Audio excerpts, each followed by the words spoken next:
네, 시청자 여러분 안녕하십니까? 뉴스온 시작합니다. 네, 호우 관련 속보부터 전해드리겠습니다. 오늘 3시 40분 조금 전부로 임진강 파주시 비룡대경 지점에 홍수주의보가 발령됐다는 속보가 들어와 있습니다. 이 지역 피해 대비해야겠는데요. 다시 한번 전해드리겠습니다. 3시 40분부로 임진강 파주시 비룡대교 지점에 홍수주의보가 내려졌다는 속보입니다. 네, 경기 북부에 지금 비가 내리고 있는데요. 또 자세한 내용들 취재기자 연결해서 이어서 살펴보겠습니다. 네, 이어서 군남댐으로 가보겠습니다. 군남댐 수위는 여전히 평소보다 높은 수준을 유지하고 있습니다. 네, 앞서 홍수주의보가 내려졌던 임진강 임진교 지점에는 현재 홍수경보가 발령돼 있는 상황입니다. 현장에 취재기자 나가 있습니다. 표정호 기자. 네, 경기 연천군 군남댐입니다. 네, 지금 상황 어떻습니까? 네, 거세게 쏟아졌던 비는 소강 상태를 보이고 있습니다. 다만 지금 제 뒤로 보이는 것처럼 수문에서는 여전히 흙탕물이 강하게 쏟아지고 있습니다. 오후 3시 기준 군남댐 수위는 34.7m 정도로 1시간 전과 비교해서 거의 유사합니다. 군남댐을 안전하게 관리할 수 있는 한계 수위인 40m와는 5m 정도 차이로 여전히 평소보다는 높은 수준을 유지하고 있습니다. 군남댐에는 초당 7,400여 톤이 유입되는 가운데 6,800여 톤가량을 방류하며 수위를 조절하고 있습니다. 전체 수문 13개 가운데 평소보다 많은 10개가 열려 있는데요. 유입량이 방류량보다 많은 만큼 군남댐 상황실은 수위 변화를 지켜보며 방류량을 조절하고 있습니다. 네, 그런데 임진강 임진교 지점에 내려졌던 홍수주의보가 홍수경보로 격상됐다고요? 네, 그렇습니다. 한강 홍수통제소는 오늘 오전 11시 40분쯤 경기 연천군 임진강 임진교 지점에 홍수주의보를 발령했었는데요. 조금 전인 오후 3시 30분을 기해서 홍수경보를 발령했습니다. 이 밖에도 오후 3시 40분을 기해서 파주시 임진강 비룡대교 지점에는 새로 홍수주의보가 발령됐습니다. 앞서 정부는 북한이 황강댐 물을 방류한 정황이 확인됐다고 밝혔는데요. 당국은 임진강 주변 주민들에게 하천변과 저지대 접근을 피하고 재난 문제에 따라 신속하게 대피해달라고 당부했습니다. 지금까지 경기 연천군 군남댐 앞에서 YTN 표정호입니다. 중부지방에 내려진 호우특보는 모두 해제됐습니다. 지금은 강원과 경기 일부 지역에 시간당 10mm 수준의 비만 뿌리고 있습니다. 네, 비가 잦아든 남부 지역에는 폭염특보가 내려진 가운데 포항 낮 최고 기온은 35도 이상 올라갔습니다. 취재기자 연결해서 자세히 알아보겠습니다. 장하영 기자, 경기 북부에는 이른 새벽부터 무섭게 비가 내렸는데요. 한숨은 일단 돌린 건가요? 네, 자정부터 내려진 호우특보는 오후 1시 10분을 기점으로 모두 해제됐습니다. 레이더 살펴보면 이전 시간보다 비구름대가 동쪽으로 이동한 모습 볼 수 있습니다. 아직 중부지방에 걸쳐 있기 때문에 강원 지역에는 국지적으로 강한 비를 뿌리는 곳도 있습니다. 하지만 서쪽에서 유입될 만한 강한 비구름은 보이지 않아 일단 내일까지는 큰 비 걱정은 없겠습니다. 오늘 새벽 한때 서울에서는 서남권을 중심으로 한때 시간당 50mm 안팎의 비가 내렸습니다. 인천 강화에도 아침 7시 때 시간당 60mm에 육박하는 극한 호우가 쏟아지면서 호우 긴급 재난 문자가 발송되기도 했습니다. 오래 지속하진 않았지만 단시간에 강하고 많은 비가 집중되고 있어서 산사태 등 호우 피해가 발생할 수 있습니다. 특히 이번 비구름은 북한에 더 많은 비를 쏟아냈습니다. 임진강과 한탄강, 북한강 하천 수위가 높아지고 유속도 빨라지고 있기 때문에 주의해야겠습니다. 네, 남부지방은 무척 덥다고요? 네, 현재 강원 동해와 경북 포항, 대구와 전남, 경남 곳곳에 폭염경보가 내려졌습니다. 남부지역 곳곳에 폭염주의보와 열대야주의보도 유지되고 있습니다. 강원 삼척시 교동의 낮 최고 기온이 36.9도, 포항과 경주가 각각 35.6도와 35.4도를 기록하고 있습니다. 이번 장마 내내 남부지방은 중부보다 비의 영향을 덜 받은 곳이 많습니다.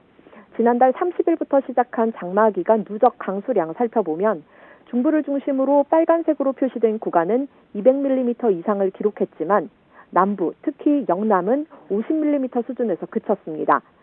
지역을 좁혀보면 차이가 더 극심한데요. 경기 북부, 연천 군남면에 지금까지 533.5mm가 내린 반면 대구의 공식 누적 강수량 기록은 불과 14.7mm밖에 되지 않습니다. 당분간 우리나라는 정체전선의 영향에서 비와 더위가 반복되는 날씨가 이어질 전망입니다. 일부 지역에서는 가뭄까지 걱정하는 목소리가 나오고 있습니다. 지금까지 과학기상부에서 YTN 장하영입니다. 장윤기 사건의 윗선으로 지목된 형사과장이 오늘 오전 구속심사를 위해 법원에 출석했습니다. 유가족과 국민에게 송구스럽다면서도 부당한 지시는 받지도 내리지도 않았다고 말했습니다. 네, 검찰과 경찰은 각각 경찰청 국가수사본부를 동시에 압수수색하는 등 윗선 수사의 속도를 내고 있습니다. 취재기자 연결해서 자세히 알아보겠습니다. 이정미 기자, 전 광산서 형사과장에 대한 구속 전 피의자 신문 끝났습니까? 네, 끝났습니다. 박모경정의 구속 전 피의자 신문은 오전 11시부터 2시간 정도 진행됐습니다. 구속심사에 앞서 박경정은 사건의 실체를 규명하기 위해 노력했지만 부실 수사 논란이 일게 돼 유가족과 국민에게 송구스럽다고 말했습니다. 먼저 들어보시죠. 우리 유가족 분들과 국민 여러분께 정말 송구스러운 마음입니다. 제가 사건 처리 과정에 윗선의 어떤 부당한 지시나 저 또한 지시를 내린 적이 없고 나머지 부분에 대해서는 제가 신문 절차 임하면서 성실히 임하겠습니다. 네, 사건 처리 과정에서 윗선에서도 또 자신도 어떠한 부당한 지시를 내리지 않았다는 건데요. 경찰 특별수사단은 박경정에게 직권남용, 권리행사 방해 혐의를 적용한 상태입니다. 장윤기에게 성폭행 살인 혐의 대신 일반 살인 혐의를 적용하는 데 영향력을 행사한 혐의입니다. 박경정은 앞서 구속된 강력팀장의 바로 윗선으로 지목됐는데요. 강력팀장에게 받은 보고를 서장에게 보고하고 반대로 서장의 지시를 강력팀장에게 내리는 위치에 있지만 위법한 지시를 한 적이 없다고 반박하고 있습니다. 특별수사단은 박경정의 신병을 확보한 뒤 전 광산경찰서장인 김모 경무관도 소환할 계획인데요. 박경정과 같은 직권남용 권리행사 방해 혐의를 적용하고 법무부엔 출국 금지도 신청해 놓은 상태입니다. 네, 장윤기 봐주기 수사 의혹을 조사하는 경찰 특별수사단과 검찰이 동시에 국가수사본부에 대한 압수수색에 나섰다고요? 네, 그렇습니다. 특별수사단은 오전 7시 반부터 국가수사본부 일부 부서에 대해 압수수색을 벌이고 있습니다. 광산경찰서와 광주경찰청에 이어 국가수사본부까지 강제수사 범위가 확대된 건데요. 압수수색 대상은 국가수사본부 형사국 안에 있는 강력범죄수사과와 여성청소년범죄수사과입니다. 특별수사단은 장윤기 사건 수사와 관련해 전반적인 보고체계와 지휘 내용을 확인하기 위한 것이라고 설명했습니다. 장윤기 사건을 수사했던 경찰관은 사건 초기 국가수사본부가 살인사건과 과거 성범죄 사건을 분리해서 수사하도록 지시했다고 주장했습니다. 두 사건을 병합해 수사하겠다고 국가수사본부에 거듭 건의했지만 받아들여지지 않았다고도 진술했습니다. 이에 앞서 검찰도 오전 6시 15분부터 국가수사본부 강력범죄수사과장실 등에 대한 압수수색을 진행하고 있는데요. 경찰의 공무상 비밀 누설과 증거 인멸 혐의를 확인하는 차원인 것으로 알려졌습니다. 검찰과 경찰이 따로 그것도 아직 입건한 피의자가 없는 국가수사본부를 동시에 압수수색하는 것은 이례적입니다. 지금까지 전국부에서 YTN 이정미입니다. 인천 성남동 쿠팡 물류센터에서는 어젯밤 61시간 만에 큰 불길이 잡힌 뒤 대응 단계가 2단계에서 1단계로 하향됐고 국가소방동원령도 일부 해제됐습니다. 네, 불이 난 물류센터는 최근 실시한 소방시설 자체 점검에서 모두 25건을 지적받았던 것으로 확인됐습니다. 현장에 출기자 나가 있습니다. 송수연 기자. 네, 인천 쿠팡 물류센터 화재 현장입니다. 네, 지금 상황 전해주시죠. 네, 건물에서 뿜어져 나오던 연기와 불길은 멈췄지만 잔불을 끄는 작업이 한창입니다. 소방당국은 어제 저녁 8시쯤 화재 발생 61시간 만에 초진을 선언한 뒤 완전히 불을 끄기 위해 총력을 다하고 있습니다. 소방당국은 오늘 오전 국가소방동원령을 일부 해제하고 현장에 서울과 경기, 중앙 119 구조본부 장비 30대만 배치하기로 했습니다. 또 대응 단계도 인근 소방서 대여섯 곳의 인력을 지원받는 대응 2단계에서 관할 소방서 전체 인력을 투입하는 1단계로 하향했습니다. 불이 난 물류센터는 지난 2월부터 3주 동안 실시한 소방시설 자체 점검에서 모두 25건을 지적받은 것으로 확인됐습니다. 발화 지점으로 지목되는 6층에서는 감지기 배관 연결부 이탈을 비롯해서 3건의 지적 사항이 나왔는데 쿠팡 측은 시정을 완료했다는 보고서를 소방서에 제출했던 것으로 확인됐습니다.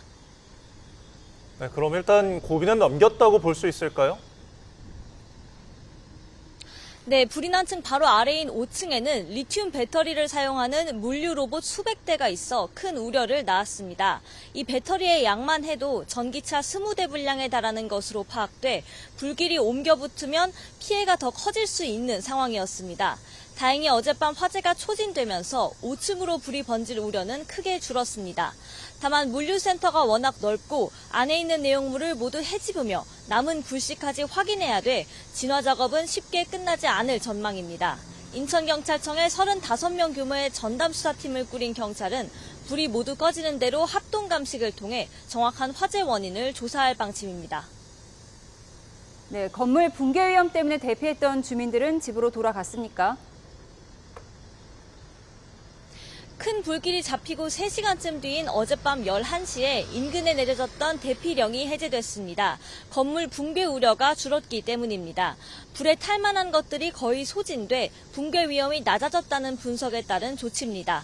앞서 화재 발생 하루 만인 지난 19일 밤 건물이 무너질 우려가 제기되면서 불이 난 물류센터 116m 반경에 대피령이 내려졌습니다. 주민들은 인근 학교에 마련된 임시 대피소에서 생활했는데 오는 날 12시 기준 주민 189명이 입소해 있는 것으로 파악됐습니다. 어젯밤 대피령이 해제된 뒤 오전중으로 20명 정도가 대피소를 떠난 건데 화재가 잦아들면서 대피소 운영 상황도 유동적으로 변한 것으로 보입니다. 지금까지 인천 쿠팡 물류센터 화재 현장에서 YTN 송수연입니다. 네, 호우 관련 속보 전해드리겠습니다. 경기 연천군 임진강 필승교 수위가 상승하면서 북부 소방재난본부가 비상체계에 돌입했다는 속보가 들어와 있습니다.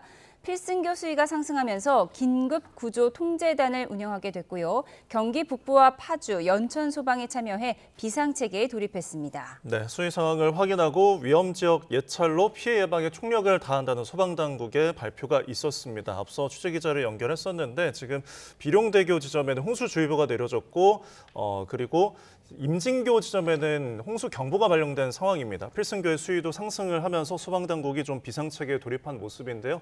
추가되는 홍수와 관련된 속보들은 이어지는 뉴스에서 전해드리겠습니다.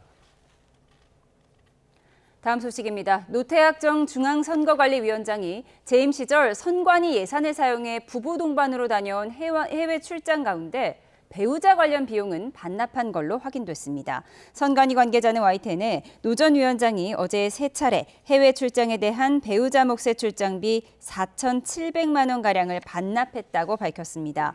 이는 배우자 관련 비용으로 1,400여만 원이 쓰인 지난 2022년 호주와 뉴질랜드 출장을 포함해 지난 2024년 독일, 에스토니아, 지난해 덴마크, 스웨덴 출장에서 선관위 예산으로 배우자 출장비를 지원한 비용을 모두 더한 겁니다. 2차 종합특검 연장 법안이 국민의힘의 필리버스터 저지에도 불구하고 국회 본회의 문턱을 넘었습니다. 반면 투표용지 부족 사태를 수사하기 위한 특검 출범에는 여야가 전격 합의를 이뤘는데요. 국회로 가보겠습니다. 보장원 기자. 네, 국회입니다. 네, 오는 24일에 활동 기한이 끝나는 2차 종합특검 연장 법안. 필리버스터 대치 끝에 본회의 문턱을 조금 전에 넘었죠. 그렇습니다. 2차 종합특검 활동기간과 수사 대상을 늘리는 내용의 특검법 개정안이 조금 전 국회 본회의를 통과했습니다. 어제 국민의힘이 무제한 토론, 필리버스터로 저지에 나선 뒤 꼬박 하루 만에 법력권이 토론을 강제 종료하고 일사천리 통과시켰습니다. 앞서 예상 시나리오대로 흘러는 갔는데 전후 과정 순탄치만은 않았습니다. 민주당은 24시간이 지나자마자 토론을 강제로 끝내고 법안을 통과시키려 했는데요. 조국혁신당 변수가 등장했습니다. 의석 12석, 표결에 키를 찐 혁신당이 우리는 거수기가 아니라며 보안수사권 폐지 약속 없이는 동참하지 않겠다고 제동을 걸고 나선 겁니다. 이달 말까지 검찰 보안수사권을 전면 폐지하는 형사소송법 개정을 마치라며 단판도 요구했습니다. 결국 오전과 오후 양당 원내대표가 잇따라 회동한 끝에 오늘 특검법 처리에는 참여하기로 하면서 일단 필리버스터 대치는 막을 내렸습니다. 네, 마찬가지로 또 다른 특검인데 양상은 정반대를 보였죠. 여야가 선관위 특검 추진에는 전격 합의를 이뤘다고요. 그렇습니다. 야당의 국회 보이콧과 필리버스터 대치 국면이 한창이었던 만큼 발표 내용 전격적이었습니다. 여야 원내 지도부는 오늘 오전 투표용지 부족 사태 특검법을 논의하기 위해 회동을 한 뒤 합의안을 발표했습니다. 7월 임시국회 안에 속전속결 처리하기로도 뜻을 모았습니다. 그동안 여야는 특검 추천 방식을 두고 평행선을 달려왔는데 오늘 오전을 기점으로 협상이 궤도에 올랐다고 합니다. 국민의힘이 요구해온 야당 추천 특검이나 민주당의 제3자 추천 방식의 중간 지점, 절충안으로 여야 동수가 참여하는 국민추천위원회를 꾸려 특별검사 후보를 추리기로 했습니다. 추천위는 대한변호사협회와 법학전문대학원 협의회 등 외부 단체에서 총 6명을 추천을 받아 최종 2명을 여야 합의로 대통령에 추천하게 됩니다. 구체적인 수사 범위와 규모, 기간 등은 추후 다시 논의하기로 했는데요. 양당은 오늘 각 당 의원총회에서 특검 법안을 추인받을 예정입니다. 이번 타결을 계기로 50일 넘게 공전해온 원구성 협상도 급물살을 탈 기세입니다. 이번 달 안에 특검법을 처리하려면 국회를 다시 정상 가동해야 되기 때문인데요. 국민의힘 정점식 원내대표는 의원들의 의견을 들어 원구성에도 착수할 예정이라고 설명했습니다.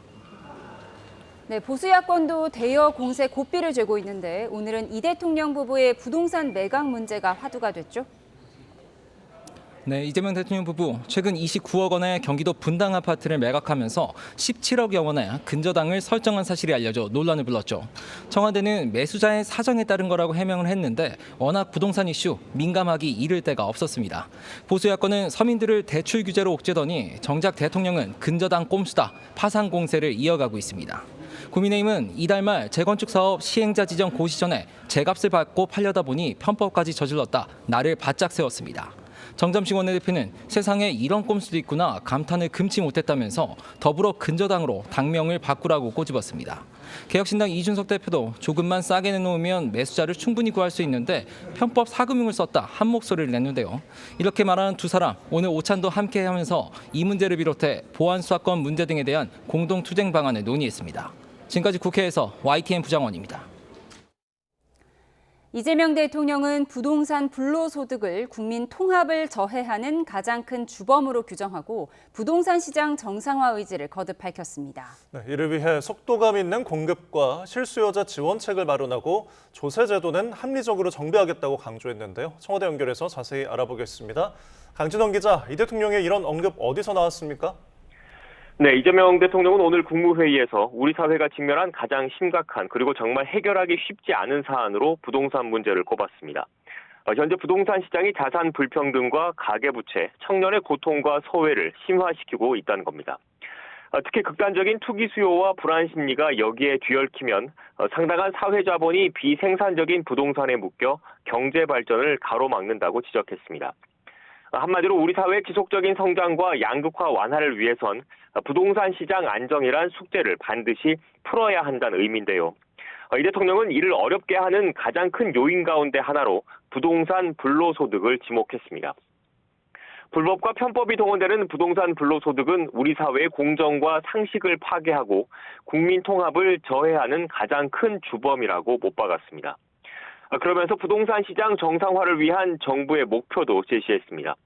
속도감 있는 공급과 현실에 부합하는 실수요자 지원 대책을 촘촘히 마련하고 조세제도 또한 국민의 상식과 눈높이에 기초해 공정하고 합리적으로 정비하겠다고 강조했습니다. 이 과정에서 현장의 의견을 충분히 수렴하겠다는 뜻도 내비쳤습니다. 오는 23일 부동산 정책 국민 대토론회에서 국민의 목소리를 겸허히 경청하고 그 속에서 실현 가능한 대안과 대책들을 만들어 보겠다고 약속했습니다. 네, 최근 급격한 주가 변동의 주요 원인으로 꼽히는 삼성전자와 SK하이닉스 단일 종목 레버리지 ETF 관련 언급도 있었죠.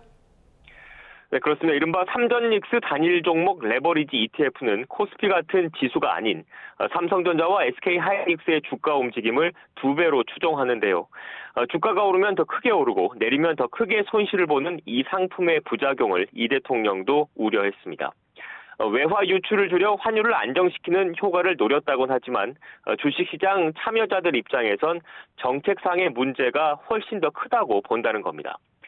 이에 이억 원 금융위원장은 지난 16일 기본 예탁금을 현금 3천만 원으로 강화하는 내용 등이 담긴 보완책을 발표했다는 취지로 보고했는데요. 그러자 이 대통령은 그것 가지고 되겠느냐는 지적도 있다며 필요한 대응 조치는 신속하고 과감하게 하라고 지시했습니다. 이런 가운데 오늘 국무회의에선 미국과 이란의 무력 충돌 격화 등 악화하는 중동 정세와 국제 유가 등에 대한 관계부처의 보고도 이뤄졌습니다. 이 대통령은 조기 종전이나 휴전 가능성이 뚜렷이 보이지 않는다며 중동 전쟁이 국내 물가에 미치는 영향을 잘 챙겨달라고 주문했습니다. 석유 최고 가격제에 대한 언급도 있었습니다. 이 대통령은 원래 계획대로라면 지금쯤은 가격을 더 내리든지 제도를 폐지했어야 하는데 오히려 더 강화해야 할 것 같다고 말했습니다. 유가가 오르는 등 상황이 또 나빠지면 매점 매석이 다시 기승을 부릴 수 있다며 압수와 몰수 강화 등 매점 매석에 대한 엄정 대응도 지시했습니다. 지금까지 청와대 춘추관에서 YTN 강진원입니다.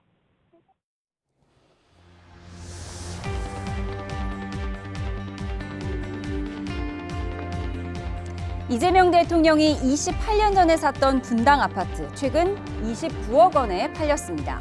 그런데 이 17억 7천만 원의 근저당권이 설정돼 있습니다. 쉽게 말해서 이 17억 7천만 원은 나중에 받기로 하고 소유권을 먼저 넘기는 대신에 집 일부를 담보로 잡은 겁니다. 현재 정부 규제에 따르면 25억 원 초과 주택은 1주택자라도 최대 2억 원까지만 주택담보대출이 가능한데요. 매수자 사정을 고려한 매매라는 게 청와대의 설명입니다. 이 아파트가 이달 말에 재건축 사업 시행자 지정 고시를 앞두면서 재건축 조합원의 지위를 승계받기 위해서 등기 거래를 서두른 것 아니냐, 이런 분석도 나옵니다. 국민의힘에서는 갭 투자도 투기라고 몰아붙이며 대출을 철저히 규제하더니 대통령은 외상으로 집을 판 것이라며 더불어 근저당이라고 비꼬았지만 민주당에서는 통상적 거래를 문제 삼는 국민의힘은 비난의 힘이다, 이렇게 맞받았습니다. 관련 영상 먼저 보고 오시죠.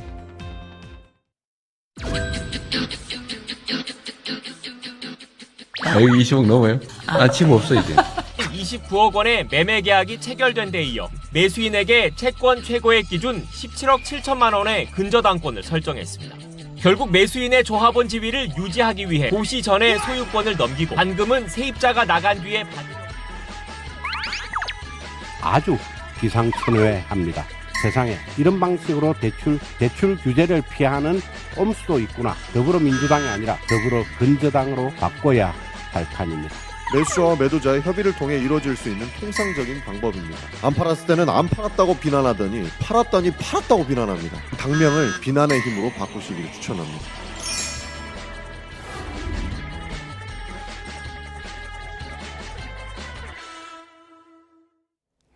네, 오늘의 정치훈 김현정 민주당 의원, 김대식 국민의힘 의원 두 분과 함께합니다. 어서 오십시오. 예, 안녕하십니까. 네, 대통령의 집 29억 원의 매매가 이루어졌는데 17억 7천만 원 규모의 근저당권이 설정돼 있습니다. 흔한 사례는 아닌 것 같은데요. 어떤 배경이 있는 걸까요? 그러니까 지난 2월 달에 이제 대통령께서 이제 매물 내놨잖아요. 그때 국민의힘에서 뭐 28년 동안 있던 집이잖아요. 그 98년도에. 근데 그것을 뭐 실거주 안 한다 그러면서 퇴임 후에 돌아갈 집인데도 불구하고 정치 공세를 하니까 부동산 안정화를 위해서 의지를 보여주는 차원에서 매물 내놨는데 그동안 매매가 안 되다가 이번에 된 거잖아요. 네. 근데 저게 이제 뭐 통상적인 방법이냐 아니냐 뭐 이런 것보다는 지금 저 매수자의 사정이 있었잖아요. 그 10월 달에 본인이 갖고 있는 집을 처분하고 그거로 잔금을 치르려고 하는데 당장 이제 그 돈이 없으니까 그때까지 근저당을 설정하고 이제 나중에 그 잔금을 치르기로 그렇게 한 거 아닙니까? 그리고 이것은 뭐 분당구청에서도 그렇고 분당구청에서도 행정상 절차상에 뭐 문제가 있는 것은 아니다라고 하고 전문가들도 실무에서 많이 활용되는 방법 중에 하나다라고 하고 있지 않습니까? 그래서 국민의힘에서 이걸 가지고 이게 무슨 뭡니까 이게 사금융이라든지 뭐 대출을 해준 게 아니잖아요. 사금융이나 이렇게 비판하는 것은 이제 과도한 정치 공세다라고 생각합니다. 그러니까 이게 외상으로 집을 판 것이냐 사금융이라고 비유를 한 것 같아요. 네, 그러면서 서민 대출은 묶어두더니 자기 집 할 때는 대출 규제 피해서 거액의 대출을 해주는 꼼수를 피운 것이다. 지금 국민의힘에서 이렇게 비판을 하더라고요. 그렇습니다. 대통령도 부동산 거래를 얼마든지 할 수 있죠.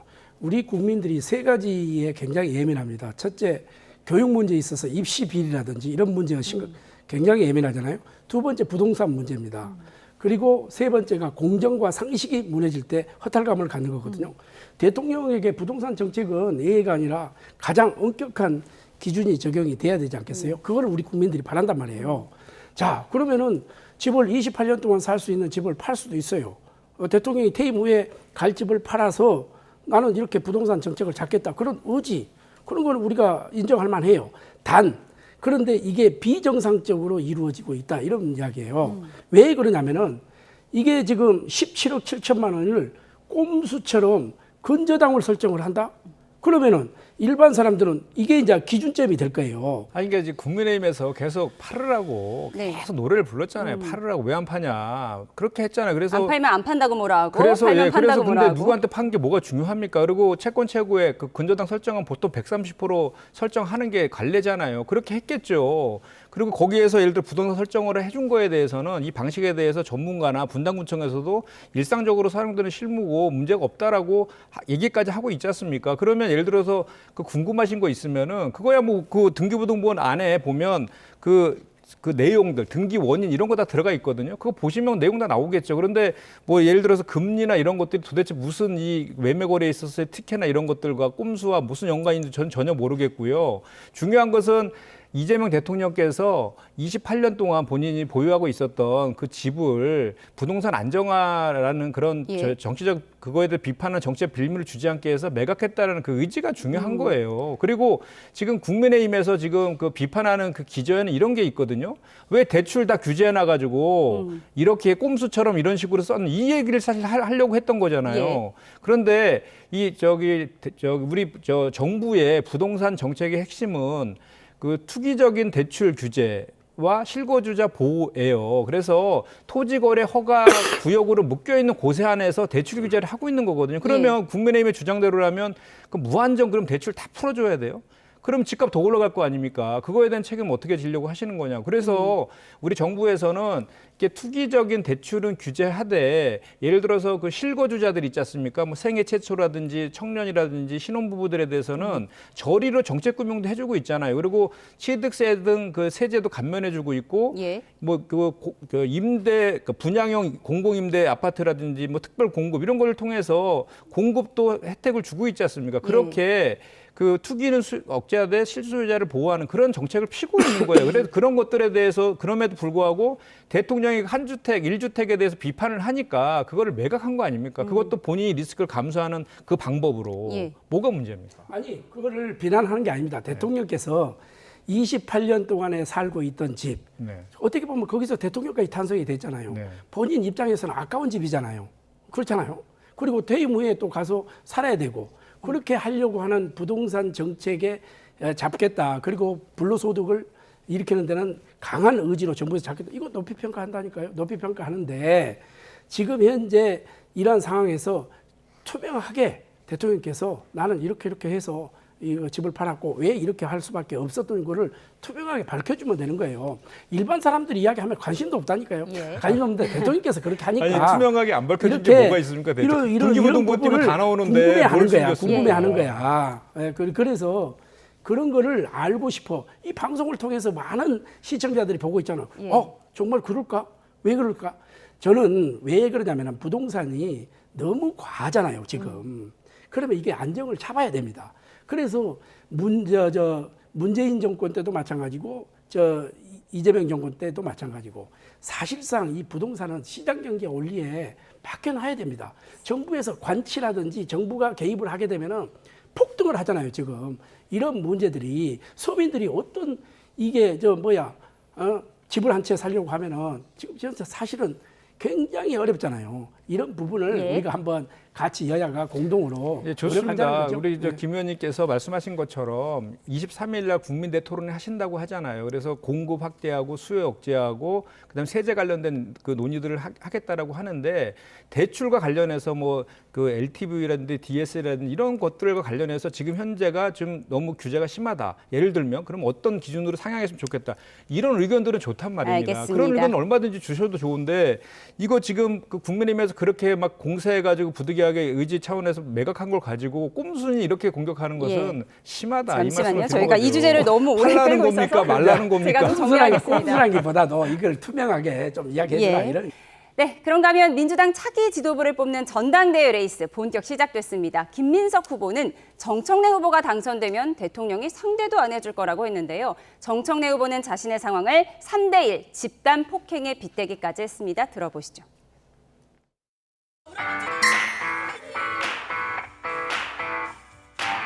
조중동에 밑반찬을 주는 게 반명이고 분열주의 아니면 뭡니까? 정청래 후보가 대표가 됐다. 당청 관계가 좀 문제가 생길 수 있는 것 아닌가요? 당연히 생기겠죠. 당대표를 상대 안 하겠지. 원내대표하고 하겠지.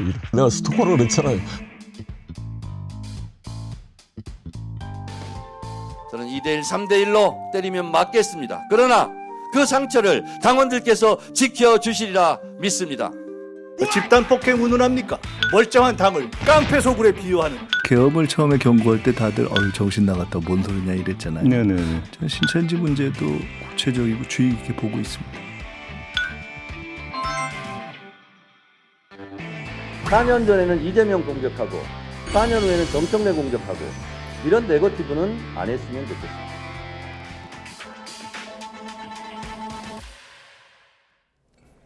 네, 송영길 의원은 청와대가 정청래 전 대표를 상대도 안 해줄 것이다 이렇게 얘기를 했어요. 네.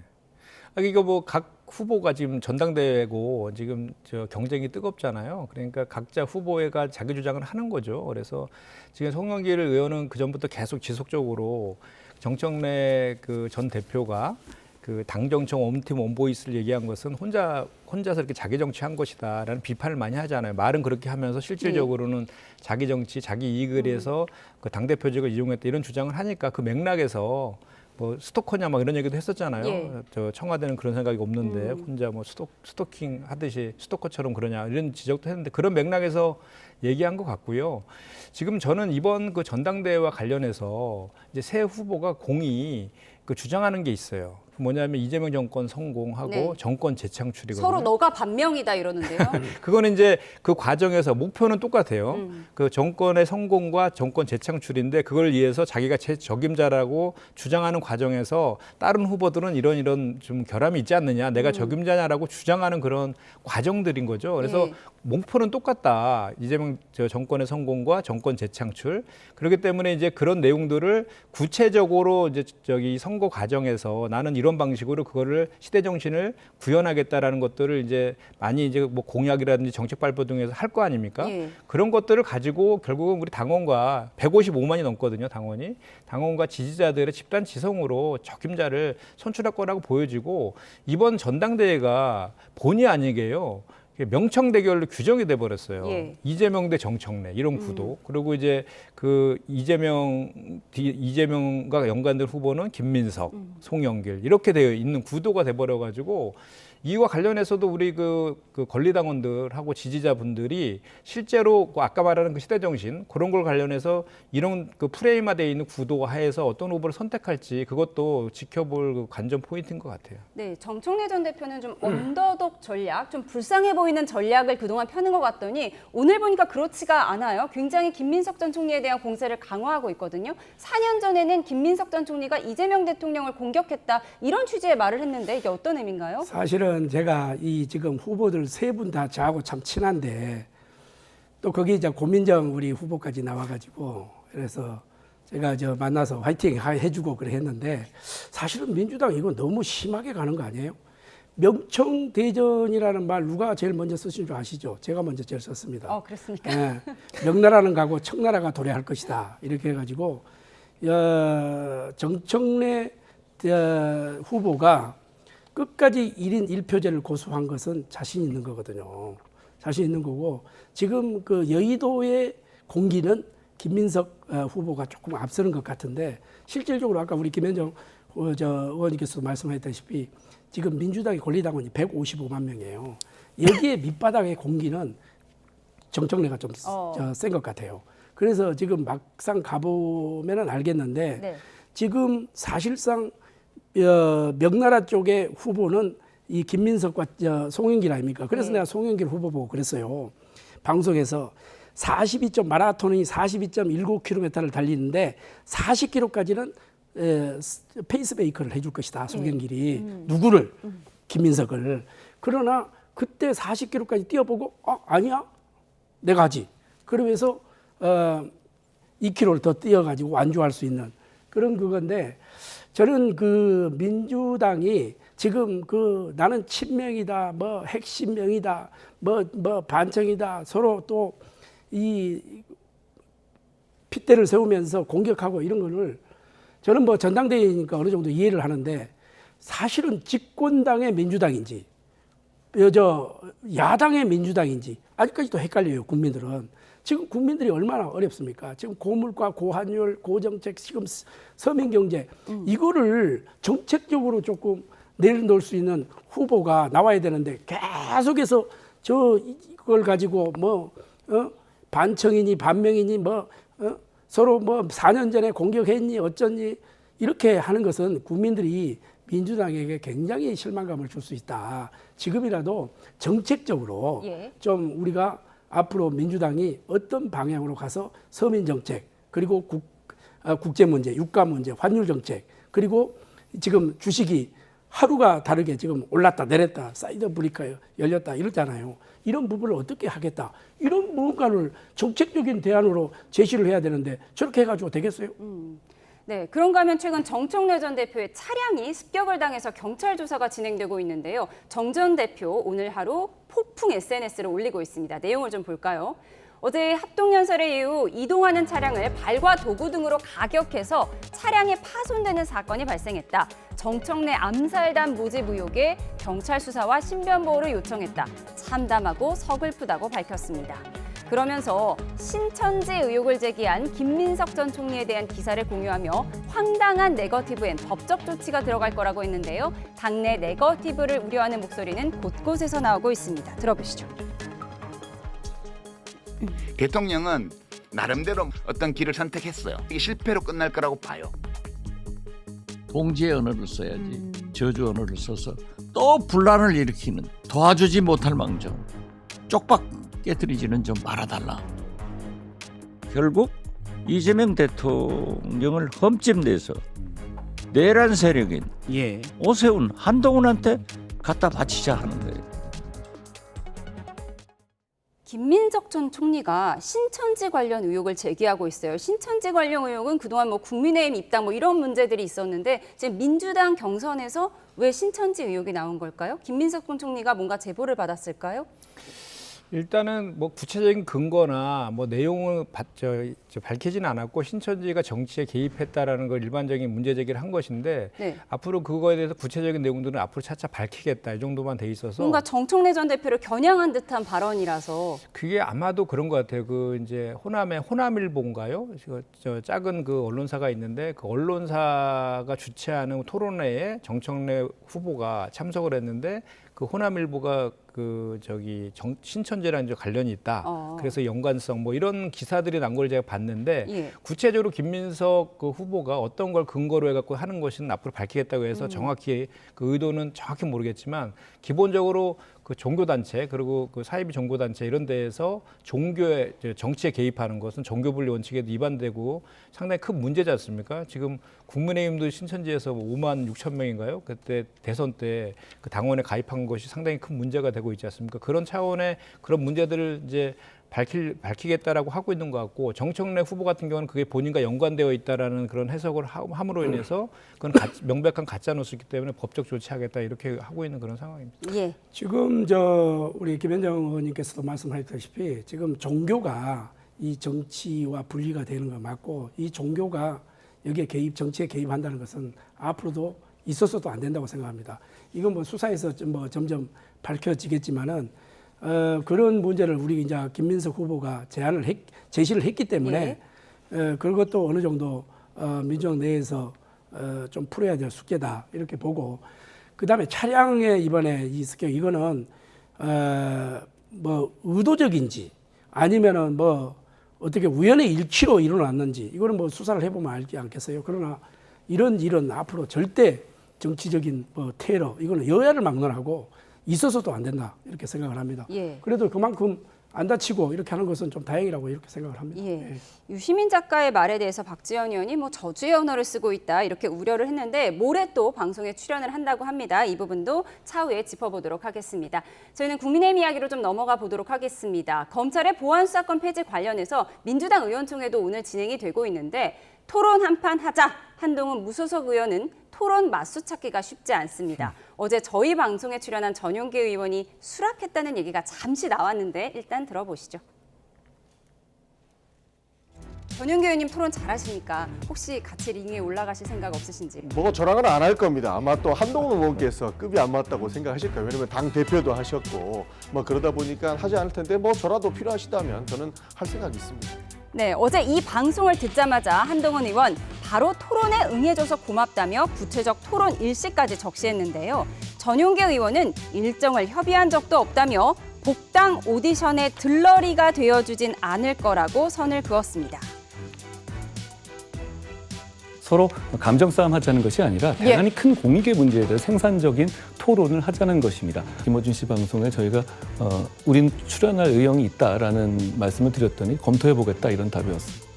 그런가 하면 어제 국민의힘 윤상현 의원의 필리버스터가 시작되자마자 민주당 의원들은 우르르 나가고 국민의힘 의원들과 한동훈 의원만 남았습니다. 필기를 열심히 하던 한동훈 의원, 정성호 법무부 장관과 악수를 나누는 모습도 포착이 됐는데요. 그런데 바로 이 본회의장에서 장동혁 대표와 처음으로 같이 있게 된 겁니다. 다만 자리가 멀어서 조우는 불발됐다고 하네요. 네, 필요하다면 저라도 토론하겠습니다. 전용기 의원이 어제 저희 방송 이 자리에 나와서 토론하겠다고 하자마자 한동훈 의원이 그럼 합시다. 오늘 당장 합시다. 이렇게 얘기를 했는데 전용기 의원이 나는 복당의 들러리가 되지 않겠다. 다시 거절을 했어요. 저하고 이제 전용기 의원하고도 또 뭐 같이 방송 패널도 해보고 또 제가 한일 의원연맹 같은 의원이기 때문에 같이 일본도 출장 가보고 그렇. 저는 민주당에서 전용기 의원이 한 미래의 차세대 주자 중에 한 분이라고 이렇게 생각을 합니다. 한번 해보시지 그래요? 한번 해보지 뭐 하려고 그렇게 이제 본인이 대답을 했으니까 한번 응답이 나왔으니까 한번 해보는데 이런 저는 국회의원들은 300명의 하나의 헌법기관 아닙니까? 한 사람 한 사람이. 그렇기 때문에 충분한 국회에서 토론의 장, 그 다음에 협치의 장, 그 다음에 통합의 장, 그리고 미래를 우리가 설계할 수 있는 장은 언제든지 열려야 된다. 거기에는 동의를 하고요. 누가 누구하고 뭐 맞수가 됐다, 뭐 이게 맞수가 안 된다 이런 것 봐도 누구하고도 토론을 할 수 있어야 됩니다. 왜? 국민들에게 알 권리, 국민들이 어디가 간지러운지를 긁어주는 역할 아니겠습니까? 그런 이야기예요. 저하고 우리 김현정 의원님하고도 언제든지 여기 YTN에 나와서 토론을 하듯이 이렇게 토론을 하는 거예요. 그러면 판단은 누가 하느냐? 국민이 하는 거예요. 그런 것을 하는데 오히려 한다 했다 안 하고 또 다른 의원이 한다 했다 안 한다 보면 오히려 한동훈 키워주는 꼴밖에 안 되는 거잖아요. 예, 토론 맞수 찾아 산말리 한동훈 의원에 대한 얘기를 했고요. 지금까지 김현정 민주당 의원, 김대식 국민의힘 의원 두 분과 함께했습니다. 고맙습니다.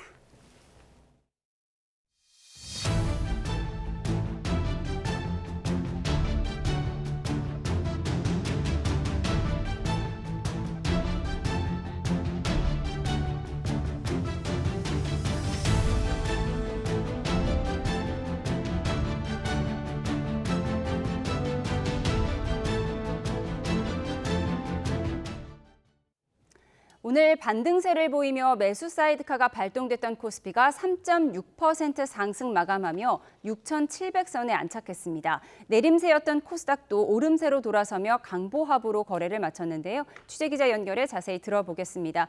윤태인 기자, 오늘은 코스피가 상승 마감했죠? 예, 코스피는 오늘 3.56% 오른 6,747의 장을 마치며 6,700선에 안착했습니다.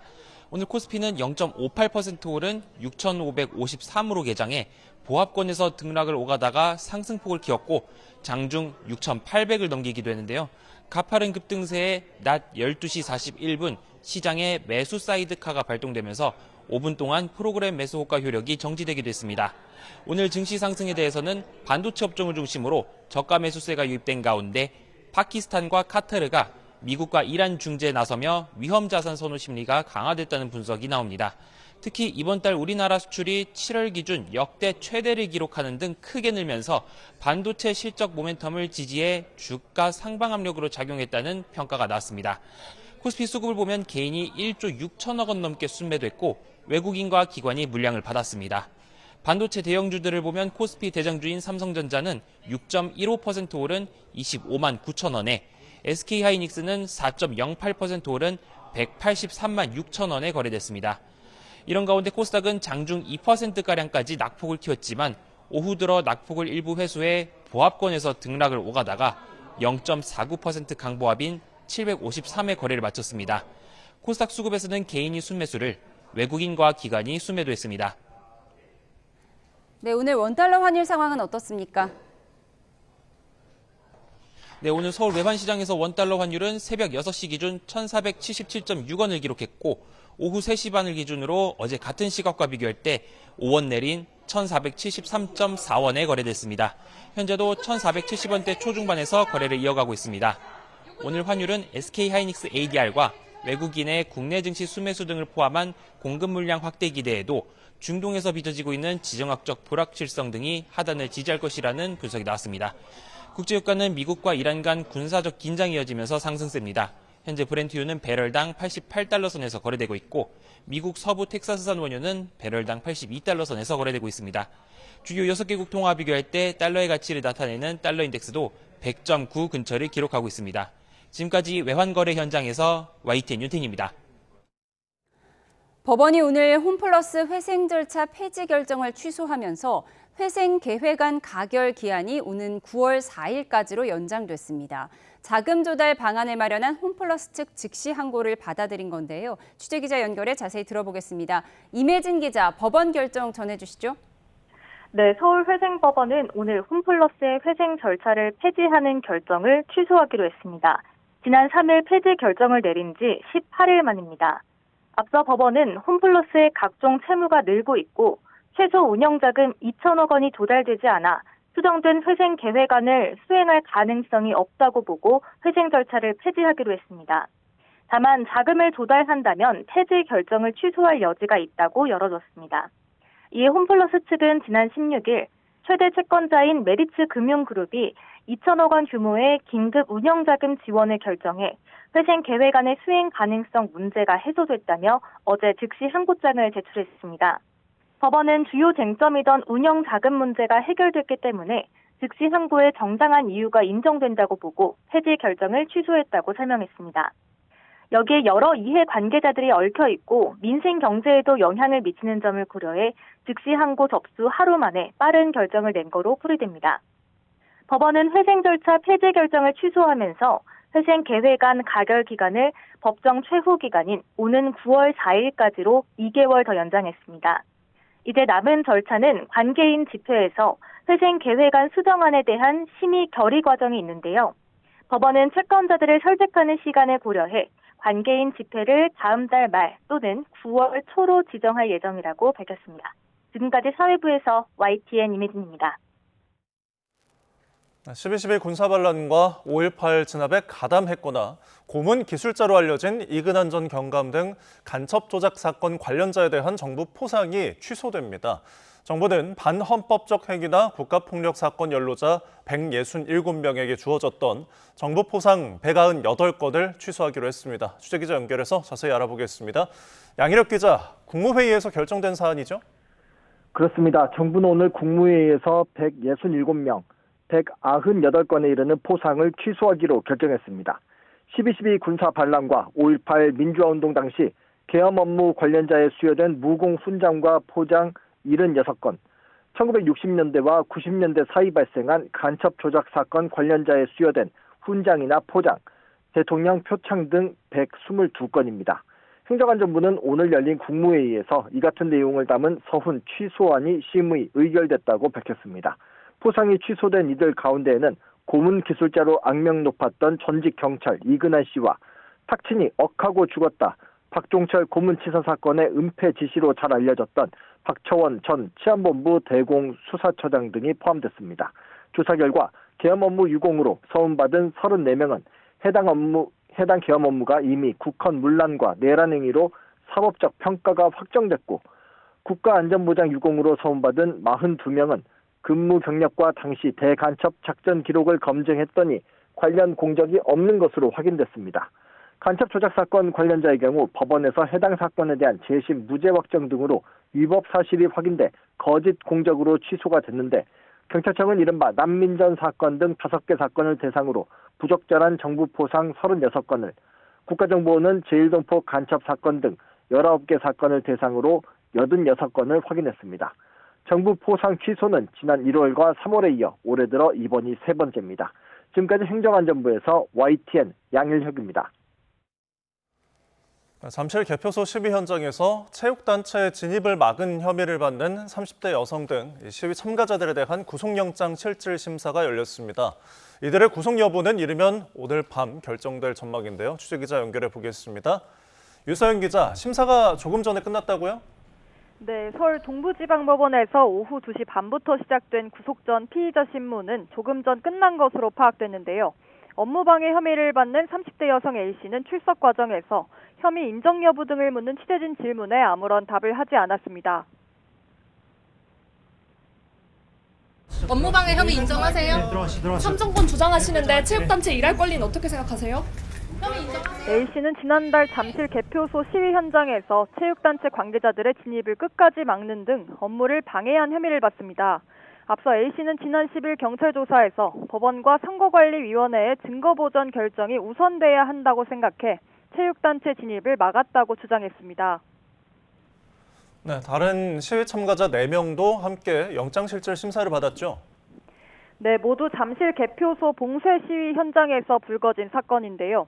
서울경찰청 기동대 김모경정 등 현장 경찰관을 중국 경찰이라고 조롱한 혐의를 받는 20대 남성 3명과 핸드볼 주니어 국가대표팀 선수들을 불법 수색한 혐의를 받는 30대 남성도 함께 영장실질심사를 받았습니다.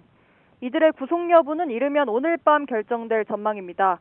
잠실 개표소 시위가 40일 넘게 이어지고 있는 상황인데요. 앞서 경찰은 시민의 정당한 주권 행사는 최대한 보장하되 개별 불법 행위에 대해서는 엄정 대응하겠다고 강조했습니다. 지금까지 사회부에서 YTN 유서연입니다.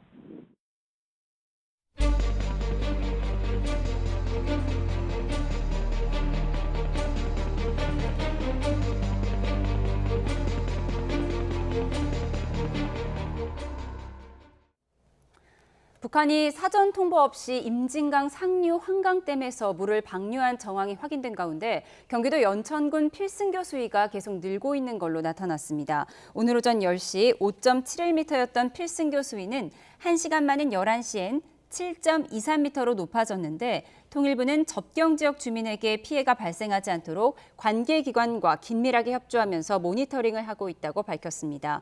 또 북측의 환강댐 방류 사전 통보는 남북 간 여러 차례 합의한 사안이라며 자연재해 공동 대응은 인도주의적 사안이란 점에서 남북 상호 간의 책임 있는 협력이 필요하다고 강조했습니다. 한강 홍수통제소는 오늘 오후 3시 30분을 기해서 경기 연천군 임진강 임진교 일대에 내려진 홍수주의보를 홍수경보로 격상했습니다. 임진교의 수위는 오후 4시 30분 현재 10.65m를 기록했습니다. 앞서 한강 홍수통제소는 임진교 수위가 오후 4시 30분쯤 홍수경보 기준인 10.8m에 도달할 것으로 예상했습니다. 이와 함께 임진강 비룡대교 일대에는 오후 3시 40분을 기해 홍수주의보가 발령됐습니다. 비룡대교의 수위는 오후 4시 반 기준 11.15m로 홍수주의보 기준인 11.5m 가까이 상승했습니다. 네, 이번에는 취재기자와 함께 오락가락 장맛비 상황과 전망 자세히 짚어보겠습니다. 네, 김민경 기상재난 전문기자 스튜디오에 나와 있습니다. 어서 오십시오. 안녕하세요. 네, 우선 밤사이 강수부터 좀 확인을 해볼 텐데 원래 경기 북부에 시간당 80mm 강한 비가 내릴 걸로 예상이 됐는데 실제로는 북한에도 집중이 됐어요.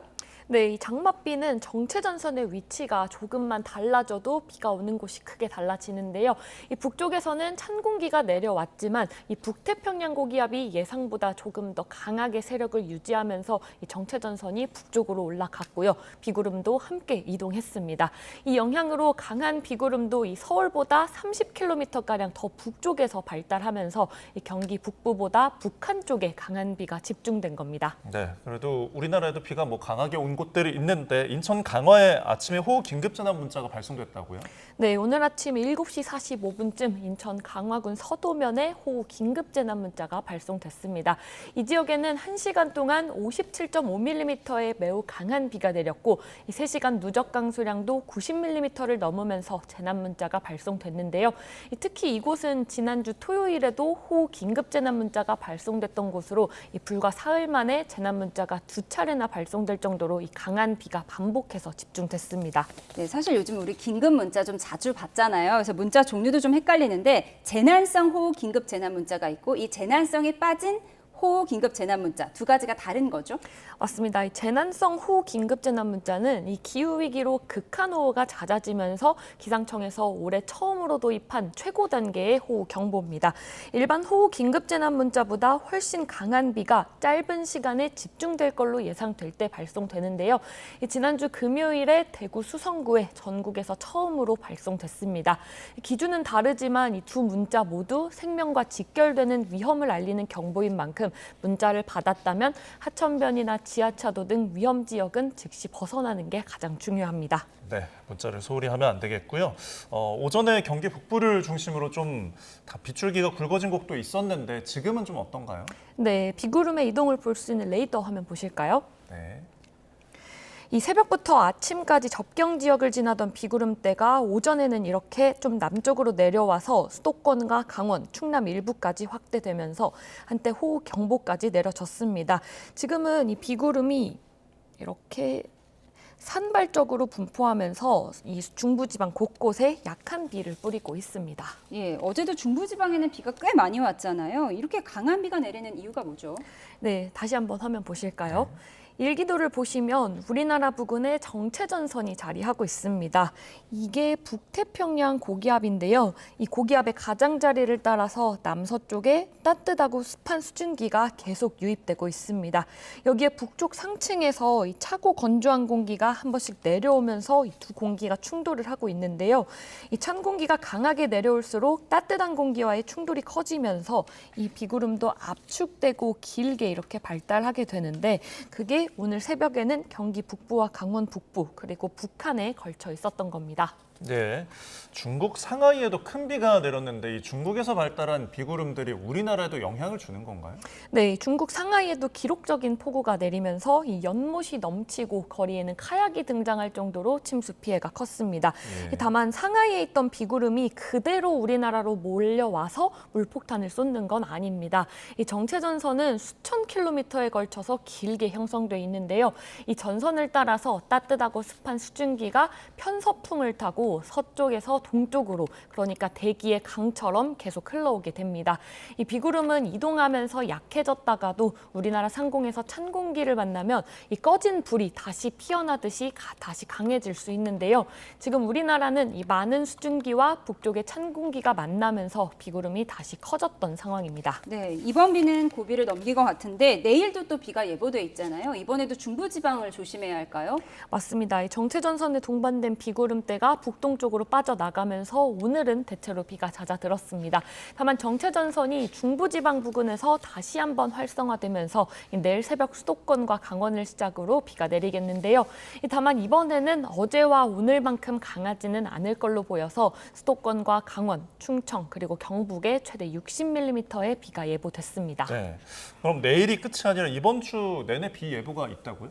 네, 이 남부는 주 후반에 비강 소강 상태를 보이겠지만 이 중부는 토요일까지도 비가 계속 예보가 됐는데요. 이 정체전선이 계속 우리나라 부근을 오르내릴 걸로 예상되기 때문입니다.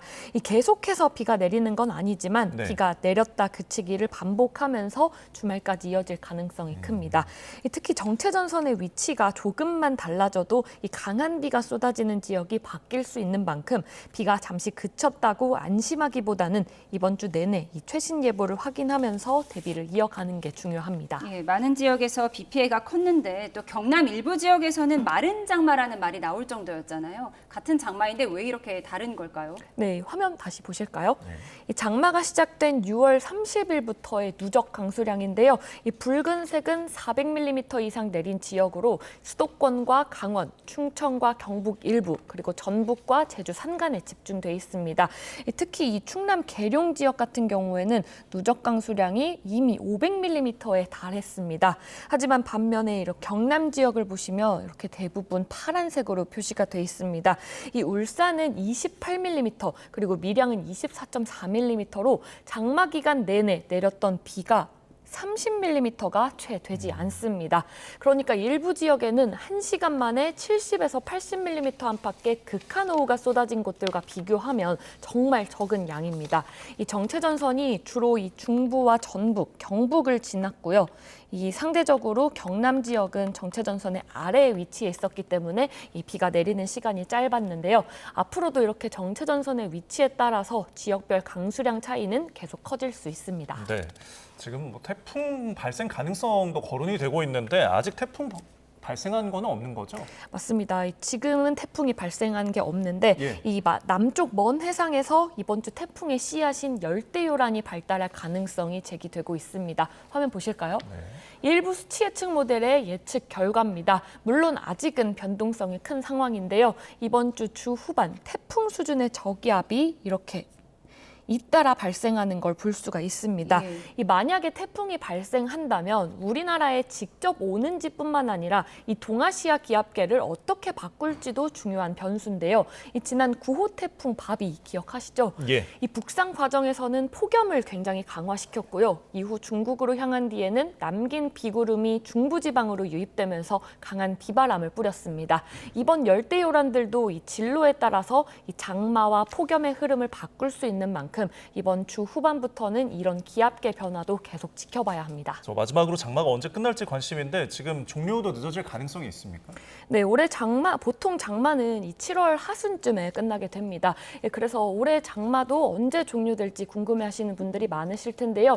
다만 장마가 늦게 시작했다고 해서 반드시 늦게 끝나는 건 아닙니다.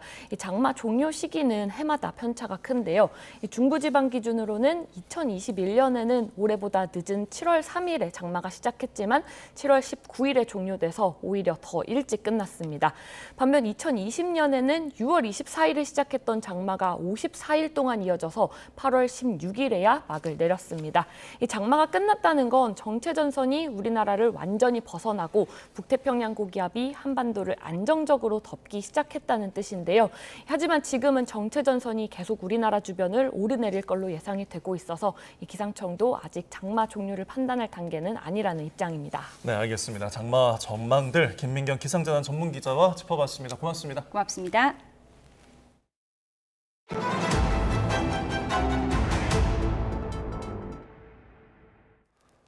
네, 조금 전 들어온 소식 전해드리겠습니다. 국민의힘이 원구성 복귀를 하기로 의원총회에서 추인을 했다는 소식이 들어왔습니다. 정점식 원내 대표는 오늘부터 상임위원장 선출 절차가 진행이 되고요. 오는 23일 당내 선거가 실시된다고 밝혔습니다. 또 선거관리위원회 특검 추천 절차에 대한 여야 합의도 의원총회에서 추인이 됐다고 설명을 했는데요. 이에 따라서 남아있는 7개 상임위원장 선출을 끝으로 국회 원구성은 사실상 마무리 수순에 들어가게 됐습니다. 다시 한번 전해드리면 국민의힘이 의원총회를 열고 원구성 복귀를 추인했다는 소식입니다.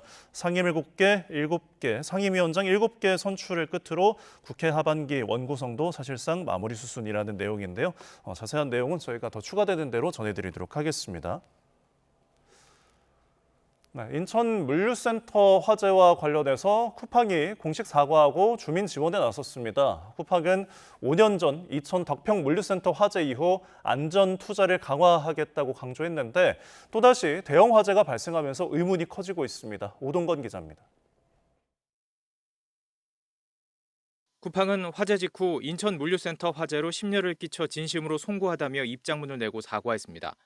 쿠팡은 불편을 겪는 지역 주민을 위해서 10,000개가 넘는 마스크를 전달하고 대피소에는 매트리스와 속옷, 물티슈 등을 지원하는 등 주민 건강관리와 대피소 생활 지원에도 나섰습니다. 하지만 이번 화재로 쿠팡 물류센터 안전관리 체계는 다시 시험대에 올랐습니다. 쿠팡 물류센터에서 대형 화재가 발생한 것은 지난 2021년 경기 이천 덕평 물류센터 화재 이후 5년 만입니다. 당시 화재 이후 쿠팡은 전국 물류센터 화재 수신기 정보를 원격으로 확인하는 통합 소방안전관리 시스템을 구축했다고 밝혔습니다. 이어 대구 3센터에는 특수형 화재 감지기 2,000여 개, 스프링클러 5만여 개 등을 설치했고 양산 물류센터에는 열감지 카메라와 소화 패치 부착 콘센트를 도입했다고 홍보했습니다. 그러나 이번에 불이 난 인천 물류센터는 자산운용사가 소유한 건물을 쿠팡이 임차해 사용하는 구조입니다. 대구 양산센터와 달리 쿠팡이 설계 단계부터 맞춤형 소방 인프라를 직접 구축한 시설은 아니었습니다. 인천센터에 어떤 소방 설비가 설치됐고 화재 당시 정상적으로 작동했는지는 조사를 통해 밝혀져야 하지만 초기 진화에 실패했다는 점은 5년 전 화재와 닮았습니다. 가장 유사한 부분들은 초기에 골든타임을 놓쳤다. 화재를 확대를 억제할 수 있는 초기 진압할 수 있는 그 시간대를 놓쳤다라는 거군요. 결국 쿠팡이 강조해온 감지와 초기 대응 체계만으로는 화재 확산을 막지 못한 셈입니다. 여기에 적재물 깊숙한 곳에서 불이 계속 타는 이른바 신부 화재가 진화를 어렵게 했습니다. 생활용품 등 가연성 물질이 3단 렉 구조에 대량으로 쌓여있던 만큼 물류센터 특성에 맞는 화재 예방과 진압 대책이 충분했는지도 따져봐야 합니다. 효율이라는 측면에서 보면 공간 활용이 극대화된 거고요. 이제 화재 입장에서 보면 아주 화재가 더 잘 나도록 쌓아놓은 형상이 되는 거죠. 5년 전 대형 화재 뒤 안전 투자를 확대했다고 강조했던 쿠팡. 물류창고 대형 화재가 다시 발생한 만큼 쿠팡이 강조했던 안전 대책이 실제 현장에서 제대로 작동했는지 철저한 검증이 필요해 보입니다. YTN 오동건입니다. 인천 쿠팡 물류센터 진화 작업에 투입된 소방관들이 길바닥에서 식사를 하는 모습 어제 시청자 제보 화면으로 전해드렸는데요. 이 소방청이 소방관들의 휴식 환경을 점검하겠다고 밝혔습니다. 화면 보면서 설명드리겠습니다. 나흘째 이어지고 있는 인천 쿠팡 물류센터 화재, 다행히 큰 불길은 잡았지만 완전 진화까지는 상당히 오랜 시간이 걸릴 것으로 전망됩니다. 불에 잘 타는 물건이 워낙 많이 쌓여 있고 화재 현장의 면적도 넓기 때문인데요. 비와 더위가 반복되는 날씨까지 덮치면서 소방관이 탈진하는 일도 있었습니다. 시청자 한 분이 YTN으로 제보한 영상은 안타까움을 키웠습니다. 소방관들이 현장 근처 주차장 바닥에서 도시락으로 끼니를 때우고 다시 투입될 준비를 하는 모습이 담겼는데요. 제보자는 소방관들이 밥을 먹거나 쉴 곳이 마땅치 않아 가게 주차장을 내줬다고 전했습니다. 이 화면이 방송된 뒤 소방청이 입장을 냈습니다. 이번 화재 현장에 휴게 공간 22곳을 운영했지만 일부 소방관들이 적절한 환경에서 식사를 하지 못해 아쉽게 생각한다고 밝혔습니다. 또 앞으로 식사용 탁자, 의자를 충분히 확보하고 휴식 공간도 더욱 촘촘히 점검하겠다고 설명했습니다. 지난해 3월 경북 산불 때도 현장 소방관들의 열악한 상황이 논란이 됐었는데요. 사선을 넘나드는 소방관들이 식사와 휴식만큼은 편안하게 보장받을 수 있도록 세심한 지원이 필요해 보입니다. 경찰이 대리시험 등 부정한 방식으로 외국인 대상 한국어 능력 시험 토픽 점수를 취득한 일당을 무더기로 검거했습니다. 소형 이어폰 등 첨단 장비까지 동원이 됐는데 이렇게 취득한 점수는 대학 입학, 졸업이나 장학금 수령 등에 활용된 것으로 조사됐습니다. 김경수 기자입니다. 한 남성이 골목에서 기다리던 여성에게 무언가를 건넵니다. 외국인 대상 한국어 능력 시험 토픽 대리시험 브로커 20대 남성 A씨가 시험에 대리 응시할 여성에게 소형 이어폰 등 장비를 전달한 겁니다. A씨 일당의 중국 총책은 중국 SNS에 토픽 시험 고득점을 광고해 의뢰자를 모집했습니다. 한 사람당 약 10,000위안에서 35,000위안, 우리 돈으로 200에서 800만 원 정도면 대리시험 의뢰가 가능했고 대리 응시자들은 건당 80만 원의 수수료를 받았습니다. 일당은 의뢰자 명의로 위조 신분증을 제작하거나 외모가 비슷한 대리 응시자를 선발해 시험 감독관의 눈을 속였습니다. 시험 과정에서는 귀에 넣으면 잘 보이지 않을 정도로 작은 이어폰과 송수신기 등을 이용해 실시간으로 정답을 전달받기도 한 것으로 조사됐습니다. 부정한 방식으로 취득한 시험 점수는 대학 입학이나 장학금 수령 등에 부정하게 사용됐습니다.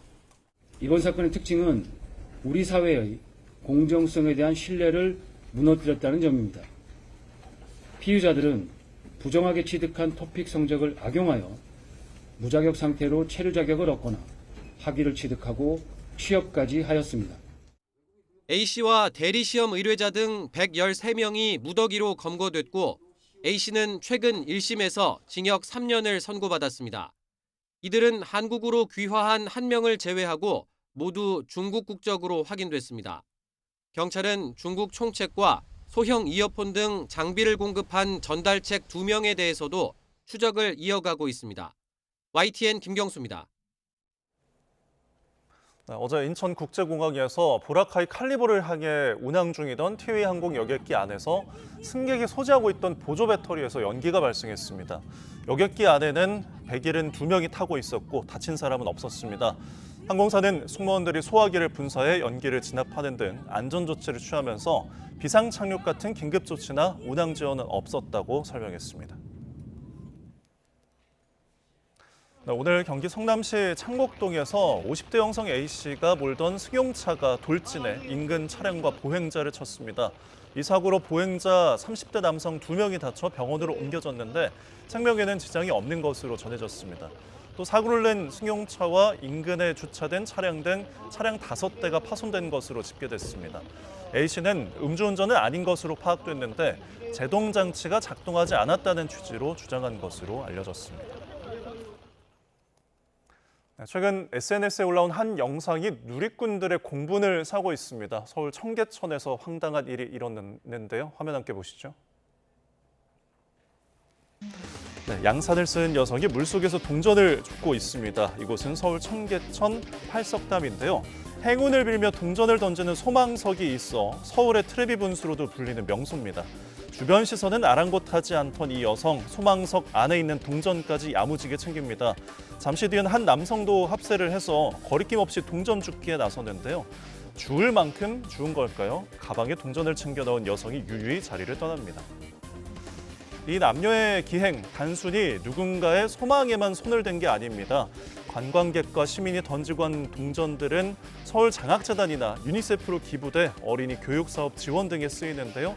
서울시가 20년 동안 청계천에서 수거한 동전으로 기부한 금액만 4억 4천만 원이 넘습니다. 그래서 동전을 주워간 남녀의 행동이 절도 아니냐는 지적도 나오는데요. 형사처벌 가능성은 어떤지 법조계 전문가의 설명 들어보시죠. 서울시가 점유, 관리하는 동전이라는 거죠. 타인이 점유, 관리하는 재물을 함부로 가져가는 것은 형법상 절도죄가 성립할 가능성이 있습니다. 단순히 시민의식 차원에서가 아니라 형사 책임까지 질 수 있기 때문에 이러한 동전 함부로 가져오시면 안 될 것 같습니다. 명태균 씨에게 여론조사를 받고 비용을 대납시킨 혐의를 받는 오세훈 서울시장이 내일 1심 선고를 받습니다. 앞서 여론조사 의혹에 연루된 윤석열 전 대통령 부부는 유무죄가 갈렸던 만큼 오세훈 시장 재판부의 판단도 주목됩니다. 안동준 기자입니다. 여론조사 비용 대납 의혹에 연루된 오세훈 서울시장의 1심 선고가 내일 열립니다. 지난 2021년 서울시장 재보궐선거 당시 명태균 씨에게 10차례 여론조사를 받아보고 후원자에게 비용을 대납하게 했다는 혐의입니다. 특검은 오 시장에게 징역 1년 6개월과 대납한 비용에 해당하는 추징금 3,300만 원을 구형했습니다. 이번 선고는 김건희 특검팀이 기소한 명태균 여론조사 의혹 가운데 4번째로 나오는 법원 판단입니다.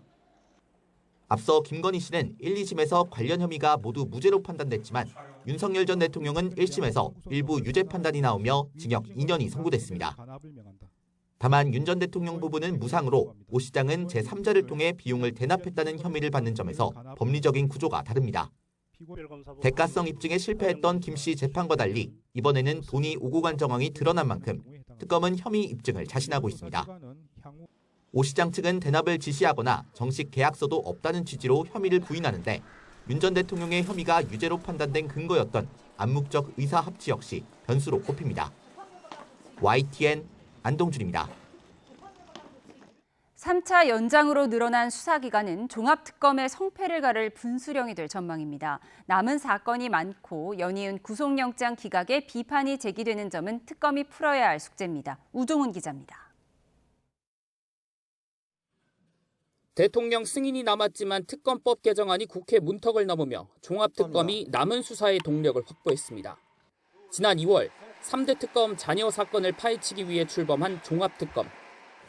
정치적 중립성과 공정성을 최대한 유지하면서 오로지 법률과 증거가 지시하는 방향에 따라 성역 없이 철저히 수사를 진행할 것입니다.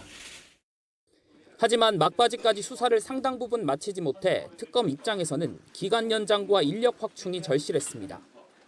관저 이전 특혜 의혹을 받는 김건희 씨.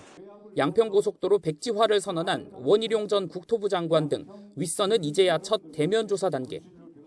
내란 특검과 달리 수사 선상에 오른 홍장원 전 국가정보원 1차장과 조성현 전 수방사 1경비단장에 대한 신병 처리 여부도 아직 결정되지 않았습니다. 이외에도 도이치모터스와 통일교 수사 무마 의혹, 국민의힘 의원들의 공수처 체포영장 집행 방해 고발 건 등 처리해야 할 사건이 쌓여 있습니다. 청구했던 구속영장 18건 가운데 11건이 기각되며 무리한 수사라는 지적이 나오는 점도 특검이 직면한 과제입니다. 특검은 일부 피의자들에 대한 구속영장 재청구 가능성도 배제하지 않았지만 이를 위해선 구속 사유, 범죄 혐의에 대한 추가 소명이 선행돼야 합니다. 수사 기간이 연장이 된다면 그중에 재청구할지 여부를 검토할 예정인 사건도 있는 것으로 알고 있습니다. 추가 연장된 한 달은 진실 규명이냐, 빈손 오명이냐를 가를 분수령이 될 전망입니다. YTN 우종훈입니다. 수원지방법원 안산지원은 6년 전 3살 배기 딸을 살해한 뒤 연인과 공모해 딸 시신을 야산에 유기한 혐의로 재판에 넘겨진 30대 친모 A씨에게 징역 13년을 선고하고 아동 관련 기관 취업 제한 10년을 명령했습니다. 또 A씨 친딸의 시신을 함께 유기한 옛 연인 B씨에게는 징역 10개월을 선고했습니다. 재판부는 A씨가 피해 아동을 보살펴야 할 책임을 망각한 반인륜적인 범행을 저질러 피해 아동이 최소한의 장례 절차도 거치지 못한 채 6년간 차가운 땅 속에 홀로 묻혀 있어야 했다고 비난 가능성이 매우 크다고 질타했습니다. 국립외교원 온라인 교육 시스템 해킹으로 인해 유출된 외교관 정보가 최대 10,000건에 달하는 것으로 드러났습니다. 외교부 당국자는 해킹 피해를 입은 시스템에는 제외 공간에 근무하는 외교부 직원은 물론 다른 부처에서 파견된 주재원까지 최대 10,000명의 정보가 저장돼 있다고 밝혔습니다. 또 현재까지 해킹 주체를 단정할 만한 기술적 분석은 부족한 상태라며 모든 가능성을 배제하지 않고 있다고 말해 북한의 해킹 조직의 소행일 가능성도 조사하고 있음을 시사했습니다. 앞서 북중미 월드컵 결승전이 끝난 뒤 벌어진 불미스러운 난투극에 피파가 정식 징계 절차에 착수했습니다. 물리적 충돌을 일으킨 아르헨티나 선수들에게 무거운 징계가 내려질 전망입니다. 양시창 기자입니다. 아르헨티나 축구 대표팀을 환영하는 인파가 도로에 가득합니다. 비록 결승에서 스페인에 졌지만 축구 팬들은 준우승을 거둔 대표팀을 향해 열렬한 환호를 보냅니다. Orgullo y vine a agradecerles profundamente desde el fondo de mi corazón por haber dejado el alma, sí, y los amo. Messi, te amo con todo mi corazón. 귀국길엔 뜨거운 환영을 받았지만 아르헨티나 대표팀이 일으킨 폭력 사태의 파문은 더 커지는 분위기입니다. 스페인과의 결승전이 끝난 뒤 파레데스와 몰리나 등 일부 선수들이 스페인 선수들을 향해 주먹을 휘두르고 목을 조르는 등 폭력을 가했고 아예라 코치까지 나서 물리력을 행사하는 모습이 확인되면서 피파가 징계 절차에 착수한 겁니다. 피파는 결승전 직후 발생한 집단 충돌 사태를 조사하기 위해 징계 윤리전담 검사를 임명했다고 발표했습니다. 피파가 자체 조사 수준을 넘어 전담 검사까지 임명하며 강경 대응에 나서면서 아르헨티나 축구협회와 해당 선수들은 무거운 제재를 피하기 어려울 거란 전망이 나옵니다. 피파 징계 규정 13조에 페어플레이 및 품위 유지 위반이 적용되면 해당 선수와 코칭 스태프는 전 세계 모든 축구 활동 정지 등 중징계가 내려질 수 있습니다. 아르헨티나 선수들은 이 밖에 준결승에서 승리한 뒤 말비나스 제도는 아르헨티나 땅이라는 현수막을 들어올려 별도로 피파 조사를 받고 있습니다. YTN 양시창입니다. 인간계 바둑 최강 신진서 구단이 인공지능 카타고와 3국에서 완승을 거뒀습니다. 신진서 구단이 2판이나 이긴 건 인공지능 시대에 사람의 바둑 실력도 성장했다는 것을 알려주는 의미 있는 결과였습니다. 김동민 기자입니다. 일국대 인공지능의 새로운 수에 흔들리며 완패한 신진서 구단. 이국대는 초반 대형 정석으로 변수를 줄이고 중앙전투에서 과감하게 싸우며 4집 승리를 거두며 반격했습니다. 그리고 3국에서는 인공지능처럼 둔다고 해서 신공지능이라고 불리는 신진서 구단답게 완벽하게 판을 짰습니다. 초반 포석부터 크게 손해를 보지 않는 선에서 두터운 수를 두며 유리한 형세를 지켜갔습니다. 동반 끝내기에 들어가기 전 10집 정도를 계속 앞섰고 결국 221수 만에 11집 반을 남겼습니다. 한 번도 위기를 허용하지 않은 완벽한 승리였습니다. 더 잘 둔 판은 상독일 것 같은데 그래도 이 바둑을 이겨서 뿌듯한 기분이 든다는 건 훨씬 어려웠던 이국이 아닐까 생각합니다. 이세돌 구단과 대결했던 알파고 버전보다 지금의 바둑 인공지능은 석점 이상 강합니다. 때문에 2점으로 인간이 인공지능을 2번이나 이겼다는 것은 사람의 바둑 실력도 그만큼 성장했다는 뜻이 됩니다. 2점으로는 인공지능에게 힘들 것이라는 예측을 뒤집고 2승을 거둔 신진서 구단은 1억 원이 넘는 승용차도 부상으로 받았습니다. 2점에 제가 6집 반을 준다면 아마 그거는 불가능에 가까운 도전이 될 것 같고 한 2집이나 3집을 준다면 불가능까지는 않은 도전이 되지 않을까 생각하고 있습니다. 후원사는 사람이 2점으로 이긴 만큼 인간에게 조금 더 불리한 대국 조건으로 인공지능과의 다음 대국을 이어갈 계획입니다. YTN 김동훈입니다. 세계유산의 등재와 보존을 결정하는 국제회의죠. 유네스코 세계유산위원회가 부산에서 열리고 있습니다. 우리나라에서 열리는 건 지난 1988년 협약 가입 후 처음인데 현장에 취재기자 연결해 보겠습니다. 차상은 기자. 네, 부산 백스코에 나와 있습니다. 유네스코 세계유산위원회 어떤 국제회의입니까? 네, 인류의 보편적 가치를 지닌 전 세계 유산들을 보존하고 관리하는 가장 권위 있는 국제회의입니다. 우리나라도 종묘와 석굴암 등 17개 세계유산을 보유하고 있는데요. 이 같은 유산들을 전 세계 방문자들에게 알리기 위한 대한민국관도 이렇게 별도로 설치해서 운영을 하고 있는데요. 하루 종일 많은 방문객들의 발걸음이 잇따르고 있습니다. 세계유산위원회는 새로운 유산을 지정하는 심의는 물론이고 위험에 처한 유산 선정과 관련 기금 승인 등 세계유산에 관한 핵심적인 정책을 모두 결정합니다. 우리나라에서 세계유산위원회가 열리는 건 지난 1988년 협약 가입 이후 38년 만에 처음 있는 일입니다. 세계유산협약에 가입한 196개 나라의 대표단과 비정부 기구, 학계 전문가 등 3천여 명이 부산을 찾아왔습니다. 이번 회의에서는 총 33건의 유산 등재가 심사대에 오릅니다. 우리나라는 지난 2021년 세계 자연유산으로 등재된 한국 갯벌의 범위와 대상을 더 넓히는 확대 등재에 도전합니다. 기존에 등재된 서천, 고창, 신안, 보성, 순천 권역에다가 서산과 무안, 고흥, 여수 갯벌을 추가하는 건데 오는 25일에 심의가 예상됩니다. 네, 어제는 세계 각국의 공동 대응을 강조한 부산 선언이 채택되기도 했는데요. 부산에서 등재를 추진 중인 유산도 있죠. 네, 그렇습니다. 부산시는 세계유산위원회 개최를 발판 삼아 피란 수도 부산의 가치를 전 세계에 알리고 공유한다는 계획을 세우고 있습니다. 피란 수도 부산은 6.25 전쟁 당시에 임시 수도였던 부산의 역사와 흔적이 담긴 유산들을 뜻합니다. 경무대와 임시중앙청, 아미동 비성마을과 유엔 묘지 등 모두 11곳이 부산 곳곳에 흩어져 있는데요.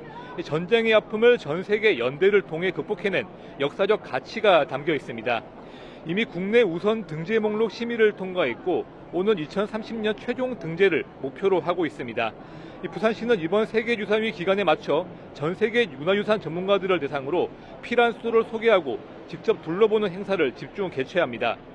특히 세계유산 등재 여부에 큰 영향을 미치는 전문가 자문기구인 국제기념물 유적협의회 위원들이 대거 참석하는 만큼 이들에게 부산의 가치를 확실하게 각인시킨다는 전략입니다.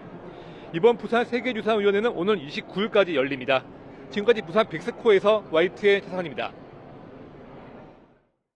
중부지방에 내리던 비는 대부분 잦아들었습니다.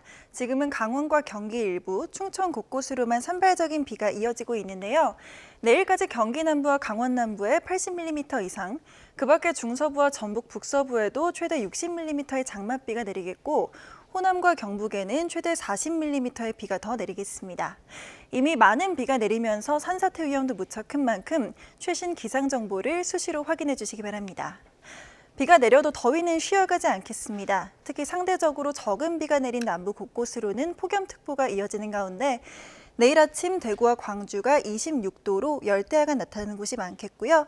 한낮 기온은 서울이 30도, 대전 31도, 포항은 37도까지 크게 오르겠습니다. 남은 한 주 내내 정체전선이 남북을 오르내리면서 비가 오락가락 이어질 전망입니다. 날씨였습니다. 네, 이상으로 뉴스원 마치겠습니다. 함께해 주신 여러분 고맙습니다.